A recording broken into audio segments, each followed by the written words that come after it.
Hello dear friends, ನಿಮ್ಮ ಯಾವುದೋ ಒಂದು ಇಂಪಾರ್ಟೆಂಟ್ ಆದ ಕೆಲಸ ಅರ್ಧಕ್ಕೆ ನಿಂತೋಗಿದೆಯಾ? ಸೊ ಯಾರೋ ಒಬ್ರು ನಿಮಗೆ ದುಡ್ಡು ಕೊಡಬೇಕು, ಇನ್ನೇನು ಕೊಡೋದ್ರಲ್ಲಿ ಇರ್ತಾರೆ, ಮತ್ತೆ ಅದೇ ಸ್ಟಾಪ್ ಆಗಿರೋದು. ಆ್ಯಂಡ್ ಆಲ್ಸೋ ನೀವೇನೋ ಒಂದು ಒಳ್ಳೆಯದನ್ನು ಮ್ಯಾನಿಫೆಸ್ಟ್ ಮಾಡಬೇಕು ಅಂತ ವರ್ಕ್ ಮಾಡ್ತಿರ್ತೀರಾ, ಆ್ಯಂಡ್ ಇನ್ನೇನು ಆಗುತ್ತೆ ಅನ್ಬೇಕಾದ್ರೆ ಅರ್ಧಕ್ಕೆ ನಿಂತಿರೋದು. ಒಂದು ರೀತಿ ಸ್ಟಕ್ ಫೀಲಿಂಗ್ ನಿಮಗೆ ಕಾಡ್ತಾ ಇದೆಯಾ? ಆ್ಯಂಡ್ ಆಲ್ಸೋ ಇದೇ ಅರ್ಧಕ್ಕೆ ನಿಂತ ವಿಷಯಗಳು ನಿಮ್ಮ ಮನಃಶಾಂತಿಯನ್ನು ತಿಂತಾ ಇದೆಯಾ? ಹಾಗಾದರೆ ಇವತ್ತಿನ ವಿಡಿಯೋ ನಿಮಗಾಗಿ. ಕೇವಲ 24 ಗಂಟೆಗಳಲ್ಲಿ ನೀವು ಈ 2 ವಿಷಯವನ್ನ ಫಾಲೋ ಮಾಡಿದೆ ಆದರೆ ನಿಮ್ಮ ನಿಂತೋಗಿರೋ ಕೆಲಸ ಆರಂಭ ಆಗ್ಲಿಕ್ಕೆ ಸ್ಟಾರ್ಟ್ ಆಗುತ್ತೆ. ಹೇಗೆ ಅನ್ನೋದನ್ನ ಇವತ್ತಿನ ವಿಡಿಯೋದಲ್ಲಿ ತಿಳ್ಕೋಣ. ಅದಕ್ಕಿಂತ ಮುಂಚೆ ನನ್ನ ಹೆಸರು Sanjana, I am a life coach and healer. ನಿಮ್ಮೆಲ್ಲರಿಗೂ believe achieve TV Kannada YouTube ಚಾನೆಲ್ಗೆ ಪ್ರೀತಿಯ ಸ್ವಾಗತ. ನಿಮ್ಮೆಲ್ಲರ ಪ್ರೀತಿಗೆ, ಕಾನ್ಸ್ಟೆಂಟ್ ಸಪೋರ್ಟ್ಗೆ ತುಂಬಾ ಥ್ಯಾಂಕ್ಸ್. ಇವತ್ತಿನ ವಿಡಿಯೋ ಸ್ಟಾರ್ಟ್ ಮಾಡೋಣ. Let's get started. ನಿಮ್ಗೆ ಯಾವತ್ತಾದ್ರೂ ಈ ಆಲೋಚನೆ ಬಂದಿದ್ಯಾ? ಸೊ ನಮ್ಗೆ ಸಮಸ್ಯೆ ಎದುರಾದ ತಕ್ಷಣ ನಾವ್ ಯಾಕೆ ಗಾಬರಿ ಆಗ್ತೀವಿ, ನಾವ್ ಯಾಕೆ ಭಯ ಪಡ್ತೀವಿ? ನಮ್ಮ ಬ್ರೇನ್ ಒಳಗಡೆ ಅಮಿಗ್ಡಲಾ ಅನ್ನುವಂತಹ ಒಂದು ಪುಟ್ಟ ಭಾಗವಿದೆ. ಇದನ್ನ ನಮ್ಮ ಬ್ರೇನ್ ನ ಅಲಾರ್ಮ್ ಸಿಸ್ಟಮ್ ಅನ್ಬೋದು ಅಥವಾ ಒಂದು ಸೆಕ್ಯೂರಿಟಿ ಗಾರ್ಡ್ ಅನ್ಬೋದು. ಸೊ ಈ ಅಮಿಗ್ಡಲಾ ಯಾಕಿರುತ್ತೆ ಅಂಡ್ ಆಲ್ಸೋ ಇದು ಹೆಂಗ್ ನಮ್ಗೆ ಹೆಲ್ಪ್ ಆಗಿರುತ್ತೆ ಅನ್ನೋದನ್ನ ಫಸ್ಟ್ ತಿಳ್ಕೊಳ್ಳೋಣ. ಈ ಅಮಿಗ್ಡಲಾ ಹೆಂಗೆ ಅಂತ ಅಂದ್ರೆ ತುಂಬಾ ಎಮರ್ಜೆನ್ಸಿ ಸಿಚುವೇಶನ್ ಅಲ್ಲಿ ತಕ್ಷಣಕ್ಕೆ ನಾವು ರೈಟ್ ಡಿಸಿಷನ್ ತಗೊಂಡು ನಮ್ಮ ಜೀವವನ್ನ ಕಾಪಾಡ್ಕೊಳ್ಳಿಕ್ಕೆ ಇದು ಹೆಲ್ಪ್ ಆಗುತ್ತೆ. ಓಕೆನಾ? ಸೊ ಫಾರ್ ಎಕ್ಸಾಂಪಲ್, ಬಹಳಷ್ಟು ವರ್ಷಗಳ ಹಿಂದೆ ನಮ್ಮ ಪೂರ್ವಜರು ಕಾಡಲ್ಲಿ ಇರ್ತಾ ಇದ್ರು, ಹೌದಾ? ಸೊ ಕಾಡಲ್ಲಿ ಇದ್ದಾಗ ಕಾಡು ಪ್ರಾಣಿ ಎದುರುಗಡೆ ಬಂದ ತಕ್ಷಣ ನಮ್ಮ ಬ್ರೇನ್ನ ಅಥವಾ ನಮ್ಮ ಅಲಾರ್ಮ್ ಸಿಸ್ಟಮ್ ಅಮಿಗ್ಡಲಾ ಆನ್ ಆಗ್ತಿತ್ತು. ಅವಾಗ ಏನಾಗ್ತಿತ್ತು ಅಂತ ಅಂದ್ರೆ ಈ ಪ್ರಾಣಿಯಿಂದ ತಪ್ಸ್ಕೊಂಡು ಹೆಂಗ್ ಓಡೋದಪ್ಪ ಅನ್ನೋ ದಾರಿಯನ್ನ ತಕ್ಷಣ ಬ್ರೇನ್ ಹುಡುಕ್ಲಿಕ್ಕೆ ಸ್ಟಾರ್ಟ್ ಮಾಡ್ತಿತ್ತು. ಸೊ ಸ್ಕ್ಯಾನ್ ಮಾಡ್ತಿತ್ತು ಹೆಂಗ್ ನಾನು ಇದರಿಂದ ಓಡ್ ಹೋಗ್ಲಿ ಅಂತ. ಸೊ ಇದು ಒಂದು ಅಲಾರ್ಮ್ ಸಿಸ್ಟಮ್. ಓಕೆನಾ?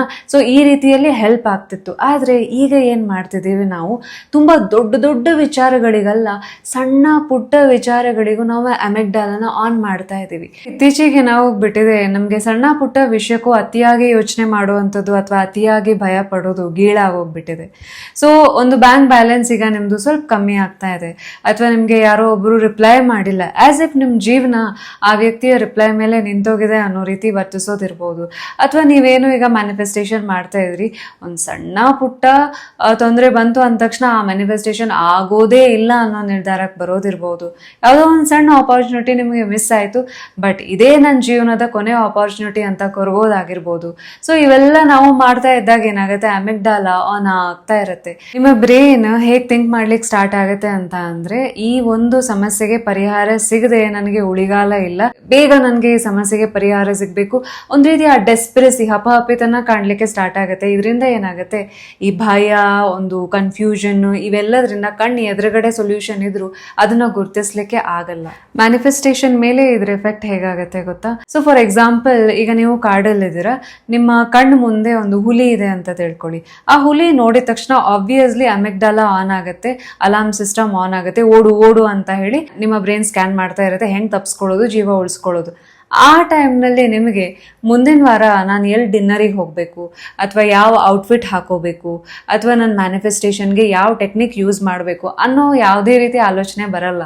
ಆ ಟೈಮ್ನಲ್ಲಿ ನಿಮ್ಮ ಜೀವ ಉಳಿಸ್ಕೊಂಡು ಹುಲಿಯಿಂದ ತಪ್ಸ್ಕೊಂಡು ಹೋದ್ರೆ ಸಾಕಾಗಿರುತ್ತೆ.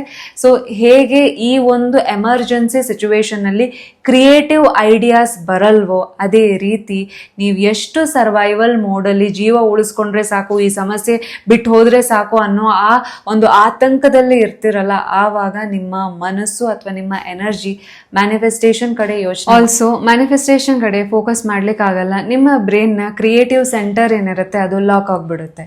ಸೊ ಈ 24 ಗಂಟೆಯ ಚಾಲೆಂಜ್ ನ ಉದ್ದೇಶ ಏನಂತ ಅಂದ್ರೆ, ನಿಮ್ಮ ಅಮಿಗ್ಡಲಾ ಏನಿದೆ ಅದನ್ನ ಆಫ್ ಮಾಡಿ ನಿಮ್ಮ ಬ್ರೈನ್ ನ ಕ್ರಿಯೇಟಿವ್ ಸೆಂಟರ್ ನ ಆನ್ ಮಾಡಿ ತಾನಾಗಿಯೇ ನಿಮ್ಮ ಸಮಸ್ಯೆಗೆ ಪರಿಹಾರ ನೀವೇ ಅಟ್ರಾಕ್ಟ್ ಮಾಡುವಂಥದ್ದು. ಸೊ ಹೇಗೆ ಅನ್ನೋದನ್ನ ಈಗ ತಿಳ್ಕೊಳ್ಳೋಣ. ಫಸ್ಟ್ ಟಾಸ್ಕ್ ಏನು ಅಂತ ಅಂದ್ರೆ, ನೀವು ಪೆನ್ ಪೇಪರ್ ತಗೊಂಡಿರ್ಬೇಕು. ನೆನ್ಪಿಡಿ, ನೀವೀಗ ಏನ್ ಮಾಡ್ಬೇಕು ಅಂತ ಅಂದ್ರೆ, ಪೆನ್ ಪೇಪರ್ ಮೇಲೆ ನಿಮಗೆ ನಿಮ್ಮ ಮನಃಶಾಂತಿಯನ್ನ ಕೆಡಿಸ್ತಾ ಇರುವಂತ ವಿಷಯ ಅಥವಾ ಯಾವ ವಿಷಯದ ಅಡೆತಡೆ ನಿಮ್ಮ ಮನಸ್ಸಿಗೆ ನೋವು ಮಾಡ್ತಾ ಇದೆ, ಇನ್ನೂ ಆ ಪರಿಹಾರಕ್ಕೋಸ್ಕರ ಅಥವಾ ಆ ಮ್ಯಾನಿಫೆಸ್ಟೇಷನ್ಗೋಸ್ಕರ ವೇಟ್ ಮಾಡುವಂತೆ ಆಗ್ತಾ ಇದೆ, ಆ ಒಂದು ವಿಷಯವನ್ನ ಬರೀರಿ. ನೆನ್ಪಿಡಿ. ಸೊ ದೊಡ್ಡ ದೊಡ್ಡ ವಿಷಯವನ್ನ ಸ್ಟಾರ್ಟಿಂಗಿಗೆ ಬರೀಲಿಕ್ಕೆ ಹೋಗ್ಬಿಡಿ, ಸಣ್ಣ ವಿಷಯವನ್ನ ಬರೀರಿ. ಫಾರ್ ಎಕ್ಸಾಂಪಲ್, ಇನ್ನೇನು ನಿಮ್ಗೊಬ್ರು ಮನಿ ಕೊಡೋದಿದೆ, ಕೊಡ್ತಾ ಇಲ್ಲ, ಒಂದು ಸಣ್ಣ ಅಮೌಂಟ್ ಬರೋದಿದೆ ನಿಮಗೆ, ಅಥವಾ ನಿಮ್ಮ ಆಫೀಸಲ್ಲಿ ಒಂದು ಫೈಲ್ಗೆ ಸೈನ್ ಆಗಬೇಕಾಗಿದೆ, ಆಗ್ತಾ ಇಲ್ಲ. ಸೊ ಒಂದು ಸ್ವಲ್ಪ ಸಣ್ಣ ಸಣ್ಣ ಡಿಲೇ ಆಗ್ತಾ ಇರೋದು, ಅಥವಾ ಈಗ ನಿಮ್ಮ ಪ್ರೀತಿ ಪಾತ್ರರ ಜೊತೆ ನಿಮಗೆ ಒಂದು ಸಣ್ಣ ಜಗಳ ಇದೆ ಅಂತ ಅಂದರೆ ಆ ಜಗಳ ನಿಮಗೆ ಒಂದು ರೀತಿ ಆ ಜಗಳ ಮಾಯ ಆಗಲಿ, ಪರಿಹಾರ ಆಗಲಿ ಅಂತ ನೀವು ಕಾಯ್ತಾ ಇರೋದಿರ್ಬೋದು. ಹಾಗೆ ನೋಡ್ಲಿಕ್ಕೆ ಹೋದ್ರೆ ಇವೆಲ್ಲ ಸಣ್ಣ ಪುಟ್ಟ ವಿಷಯ, ಅವನ್ನೆಲ್ಲ ಬರೀಬೇಕಾ ಅನ್ಸ್ಬೋದು. ನೆನ್ಪಿಡಿ, ಈ ಸಣ್ಣ ಪುಟ್ಟ ವಿಷಯಗಳೇ ತೆರೆದ ಗಾಯ ಇದ್ದಂಗೆ, ನಿಮ್ಮ ಸಬ್ ಕಾನ್ಶಿಯಸ್ ಮೈಂಡಲ್ಲಿರುವಂಥ ತೆರೆದ ಗಾಯ ಇದ್ದಂಗೆ ಯಾವಾಗಲೂ ನಿಮ್ಮ ಎನರ್ಜಿಯನ್ನು ಹೀರ್ತಾ ಇರುತ್ತೆ. ಸೊ ಈಗ ಏನು ಮಾಡ್ತೀರಾ, ಆ ಸಣ್ಣ ಪುಟ್ಟ ವಿಷಯವನ್ನೇ ಒಂದು ವಿಷಯವನ್ನ ನೀವು ಬರೀತಾ ಇದ್ದೀರಾ. ಈಗ ನೀವು 24 hours ಚಾಲೆಂಜ್ನ ಒಂದು ಪ್ರಮುಖವಾದ ಸ್ಟೆಪ್ಪಿಗೆ ಬಂದಿದ್ದೀರಾ. ಏನಂತ ಅಂದರೆ, ಫಸ್ಟ್ ನೀವೇನು ಮಾಡಿದ್ರಿ, ಪೇಪರ್ ಮೇಲೆ ನಿಮಗೆ ಕ್ಲಾರಿಟಿ ಸಿಕ್ತು ಯಾವ ವಿಷಯ, ಯಾವ ಒಂದು ವಿಷಯ ನಿಮ್ಮ ಮನಸ್ಸಿಗೆ ಚುಚ್ತಾ ಇದೆ ಅಥವಾ ನಿಮ್ಗೊಂದು ರೀತಿ ಬೇಜಾರು ಮಾಡ್ತಿದೆ ಅಂತ. ರಾತ್ರಿ ಮಲಗೋಗಿಂತ ಮುಂಚೆ ನೀವೇನು ಮಾಡ್ತಿದ್ದೀರಾ, ಈ ಬ್ಯೂಟಿಫುಲ್ ಆದ ರಿವಿಷನ್ ಟೆಕ್ನಿಕ್ ಮಾಡ್ತಿದ್ದೀರಾ. ಒಂದು ಕಾಮ್ ಆದ ಸ್ಪೇಸಲ್ಲಿ, ಒಂದು ಪ್ರಶಾಂತವಾದ ಜಾಗದಲ್ಲಿ ನೀವು ಕುತ್ಕೊಳ್ತಾ ಇದ್ದೀರಾ.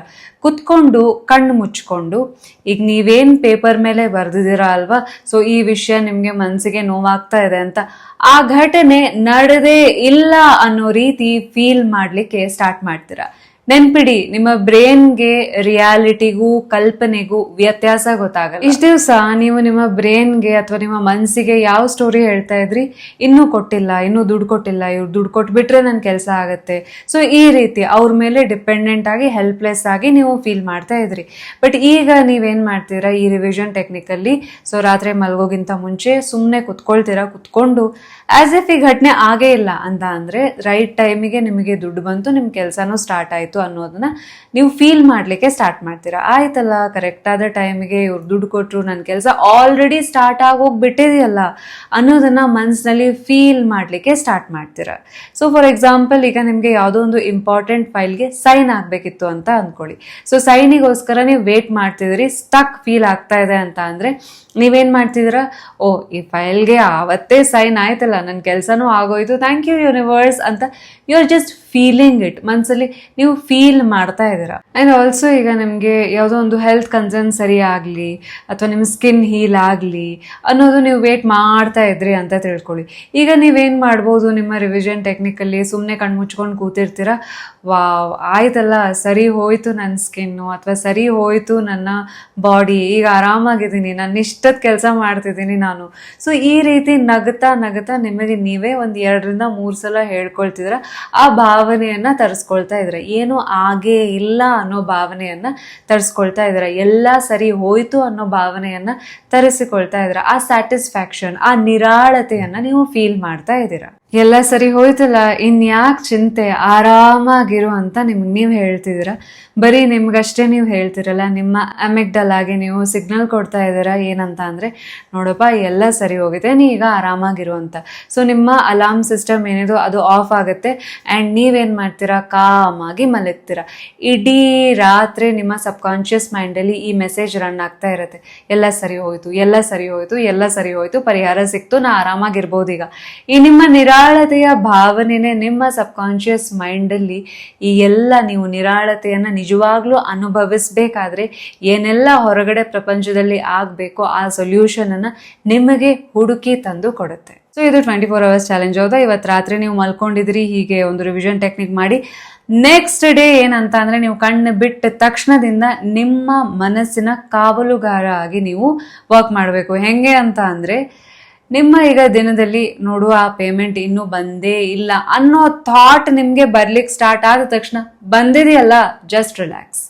ನೋಡು, ಅವ್ರು ನಿನ್ನ ಹತ್ರ ಮಾತಾಡ್ತಾ ಇಲ್ಲ, ನೋಡು ಈ ಕೆಲಸ ಹಾಗೇ ಇಲ್ಲ ಅಂತ ಹೇಳಲಿಕ್ಕೆ ನಿಮ್ಮ ಮನಸ್ಸು ಸ್ಟಾರ್ಟ್ ಮಾಡಿದ ತಕ್ಷಣ ನೀವೇನು ಮಾಡ್ತೀರಾ, ಆಯ್ತಲ್ಲ ಜಸ್ಟ್ ರಿಲ್ಯಾಕ್ಸ್, ಆಯ್ತಲ್ಲಪ್ಪ ಜಸ್ಟ್ ರಿಲ್ಯಾಕ್ಸ್, ಆಗೋಗಿದೆಯಲ್ಲ ಕೆಲಸ ಜಸ್ಟ್ ರಿಲ್ಯಾಕ್ಸ್. ಸೊ ಈ ರೀತಿ ನಿಮ್ಮ ಮನಸ್ಸಿಗೆ ನಿಮ್ಮ ಪ್ಯಾಟರ್ನ್, ಆ ನೆಗೆಟಿವ್ ಪ್ಯಾಟರ್ನ್ ಏನಿದೆಯಲ್ಲ ಅದನ್ನ ಇಂಟರಪ್ಟ್ ಮಾಡ್ತಾ ಇದ್ದೀರಾ. ಮನಸ್ಸನ್ನ ಈಗ ನೀವು ಕಾವಲು ಕಾಯ್ತಾ ಇದ್ದೀರಾ. ಯಾವುದೇ ಒಂದು ನೆಗೆಟಿವ್ ಥಾಟ್ ಬಂದರೂ ಕೂಡ ಆ ಸೆಂಟೆನ್ಸ್ನ ಫುಲ್ ಮಾಡಲಿಕ್ಕೆ ಬಿಡಬೇಡಿ. ಅಯ್ಯೋ ನನಗಿದು ಆಗ್ತಾ ಇಲ್ಲ, ಆಗಿದೆ ಅಲ್ಲ ಜಸ್ಟ್ ರಿಲ್ಯಾಕ್ಸ್. ಸೊ ಹಿಂಗಾಗೋಗ್ತಾ ಇದೆಯಲ್ಲ, ಕಷ್ಟ ಆಗ್ತಾ ಇದೆಯಲ್ಲ, ಆಯ್ತಲ್ಲ ಕೆಲಸ, ರಿಲ್ಯಾಕ್ಸ್. ಸೊ ಆ ಸೆಂಟೆನ್ಸ್, ನೆಗೆಟಿವ್ ಥಾಟ್ಸ್ನ, ಆ ಸೆಂಟೆನ್ಸ್ನ ಕಂಪ್ಲೀಟ್ ಮಾಡಲಿಕ್ಕೆ ಬಿಡಬೇಡಿ, ಜಸ್ಟ್ ಇಂಟರಪ್ಟ್ ಮಾಡ್ತಾ ಹೋಗಿ. ಆಯ್ತಲ್ಲ ಜಸ್ಟ್ ರಿಲ್ಯಾಕ್ಸ್, ಆಯ್ತಲ್ಲಪ್ಪ ಜಸ್ಟ್ ರಿಲ್ಯಾಕ್ಸ್, ಆರಾಮಾಗಿರು. ಸೊ ಈ ಥರ ನೀವು ನಿಮಗೆ ನೀವು ಮನಸ್ಸಿನಲ್ಲಿ ಹೇಳ್ಕೊಳ್ಬೋದು. ಅಥವಾ ಜೋರಾಗಿ ಹೇಳ್ತಾ ಇದ್ದಾಗ ಏನಾಗುತ್ತೆ, ನಿಮ್ಮ ಅಮೆಗ್ಡಲ ಶಾಂತ ಆಗುತ್ತೆ. ಲೈಕ್ ಅ ಮ್ಯಾಗ್ನೆಟ್ ನೀವು ಪರಿಹಾರವನ್ನು, ಮ್ಯಾನಿಫೆಸ್ಟೇಷನ್ನ ನಿಮ್ಮೆಡೆಗೆ ಅಟ್ರಾಕ್ಟ್ ಮಾಡ್ತಾ ಹೋಗ್ತೀರಾ. ನೆನ್ಪಿಡಿ, ಈ 24 ಗಂಟೆಗಳ ಚಾಲೆಂಜ್ ಏನಿದೆ ಅದನ್ನ ಇವತ್ತಿಂದಾನೇ ಸ್ಟಾರ್ಟ್ ಮಾಡಿ. ಅಂಡ್ ಆಲ್ಸೋ ನಿಮ್ಮಲ್ಲಿ ಏನ್ ಪಾಸಿಟಿವ್ ಚೇಂಜಸ್ ಕಂಡು ಬಂತು, ಸಣ್ಣ ಪುಟ್ಟ ಪಾಸಿಟಿವ್ ಚೇಂಜಸ್ ಕಂಡು ಬಂದ್ರು ಕೂಡ ಕಮೆಂಟ್ ಸೆಕ್ಷನ್ ಅಲ್ಲಿ ಬಂದು ತಿಳಿಸೋದನ್ನ ಮರಿಬೇಡಿ. ನೀವು ತಿಳಿಸ್ತಾ ಇದ್ದಾಗ ಏನಾಗುತ್ತೆ, ನೀವು ಎಲ್ಲರಿಗೂ ಇನ್ಸ್ಪೈರ್ ಮಾಡ್ತಾ ಹೋಗ್ತೀರಾ. ಸೊ ಅಂಡ್ ಆಲ್ಸೋ ಯೂನಿವರ್ಸ್ ಅಲ್ಲಿ ನೀವು ಎಷ್ಟು ಪಾಸಿಟಿವಿಟಿಯನ್ನ ಸೆಂಡ್ ಮಾಡ್ತೀರಾ ಅಷ್ಟೇ ನಿಮ್ಗೆ ವಾಪಸ್ ಬರ್ತಾ ಹೋಗುತ್ತೆ. ಅಂಡ್ ಆಲ್ಸೋ ಸೊ ನೆನ್ಪಿಡಿ, ಈಗ ತಕ್ಷಣಕ್ಕೆ 24 ಗಂಟೆ ಒಳಗಡೆನೆ ಏನೋ ಒಂದು ದೊಡ್ಡ ಚೇಂಜಸ್ ಆಗಿಲ್ಲ ಅಂತ ಬೇಜಾರು ಪಟ್ಕೊಳ್ಳೋದಿಲ್ಲ. ಇದರಿಂದ ನಷ್ಟ ಅಂತೂ ಇಲ್ಲ, ಹೌದಾ? ಸೊ ನಿಮ್ಗೆ ಇದರಿಂದ ಏನ್ ನಷ್ಟ ಆಗ್ತಾ ಇದೆ, ಆದ್ರೆ ಒಂದು ಲಾಭ, ಒಂದು ಪರ್ಮನೆಂಟ್ ಲಾಭ ಅಂತೂ ಆಗ್ತಿರತ್ತೆ. ಏನಂತ ಅಂದ್ರೆ, ಈ ಒಂದು ಎಕ್ಸಸೈಸ್ ನೀವು 24 ಅವರ್ ಚಾಲೆಂಜ್ ಮಾಡಿದ ತಕ್ಷಣ ನಿಮ್ಮ ವೈಬ್ರೇಷನ್ ಅಂತೂ ಕ್ಲೀನ್ ಆಗುತ್ತೆ. ನಿಮ್ಮ ಮ್ಯಾನಿಫೆಸ್ಟೇಷನ್ ಸ್ಪೀಡ್ ಪಡೆದುಕೊಳ್ಳಿಕ್ಕೆ, ಮೊಮೆಂಟಮ್ ಪಡೆದುಕೊಳ್ಳಿಕ್ಕೆ ಕಾರಣ ಇರುತ್ತೆ. ಯಾಕಂದ್ರೆ ರಾತ್ರಿ ಮಲಗಬೇಕಾದ್ರೆ ಇಡೀ ದಿನ ನೀವು ಅಲರ್ಟ್. 24 ಗಂಟೆಗಳ ಚಾಲೆಂಜ್ ಹಂಗಾದ್ರೆ 21 ದಿವಸ ಮಾಡ್ಬೇಕಾ? ನಾನು ನಿಮಗ್ ಬಿಟ್ಟಿರುವಂಥದ್ದು. ನಿಮ್ಗೆ ಎಷ್ಟು ದಿವಸ ಖುಷಿ ಕೊಡುತ್ತೆ ಮಾಡಿ. ಅಂಡ್ ಇದು ಒಂದು 3-4 ದಿವಸ ಕಂಟಿನ್ಯೂ ಮಾಡಿದ್ರು ಕೂಡ ನಿಮ್ಮಲ್ಲಿ ಆ ಪಾಸಿಟಿವ್ ಚೇಂಜಸ್ ಕಾಣ್ಲಿಕ್ಕೆ ಸ್ಟಾರ್ಟ್ ಆಗುತ್ತೆ.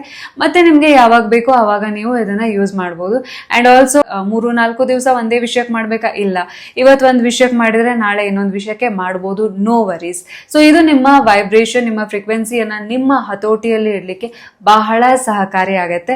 ಅಂಡ್ ಆಲ್ಸೋ ನೀವು ಹೈಯರ್ ವೈಬ್ರೇಷನ್ ಅಲ್ಲಿ ಹೋಗ್ಲಿಕ್ಕೆ, ಮೊಮೆಂಟಮ್ ಗೇನ್ ಮಾಡ್ಲಿಕ್ಕೆ, ನಿಮ್ಮ ಮ್ಯಾನಿಫೆಸ್ಟೇಷನ್ ಸ್ಪೀಡ್ ಗೇನ್ ಮಾಡ್ಲಿಕ್ಕೂ ಕೂಡ ಸಿಕ್ಕಾಪಟ್ಟೆ. ಈ ಒಂದು ಮ್ಯಾನಿಫೆಸ್ಟೇಷನ್ ಟೆಕ್ನಿಕ್ ಏನಿದೆ ಅಥವಾ ಈ 24 ಅವರ್ಸ್ ಚಾಲೆಂಜ್ ಏನಿದೆ, ಒಂದು ಸ್ಪೋರ್ಟಿವ್ ಸ್ಪಿರಿಟ್ ಇಂದ ಮಾಡಿ. ಸೊ ಇದನ್ನ ಮಾಡಿ ನಿಮ್ಗೆ ಏನಾದ್ರೂ ನಷ್ಟ ಆಗ್ತಾ ಇದೆಯಾ? ಇಲ್ಲ ತಾನೆ? ಸೊ ಯಾರಿಗ್ ಗೊತ್ತು, ಇದೇ ನಿಮ್ಮ ಲೈಫ್ ನ ಟರ್ನಿಂಗ್ ಪಾಯಿಂಟ್ ಕೂಡ ಆಗ್ಬಹುದು. ಸೊ ಇವತ್ತಿಂದಾನೇ ಸ್ಟಾರ್ಟ್ ಮಾಡಿ. ಅಂಡ್ ಇವತ್ತಿನ ವಿಡಿಯೋ ನಿಮ್ಗೆ ಹೇಗೆ ಅನಿಸ್ತು ಅಂತ ಖಂಡಿತ ತಿಳಿಸಿ. ಬಿ ಪ್ರಾಸ್ಪರಸ್, ಬಿ ಪೀಸ್ಫುಲ್, ನಿಮ್ಮೆಲ್ಲರಿಗೂ ಒಳ್ಳೇದಾಗ್ಲಿ. Thanks for watching. Thank you so much.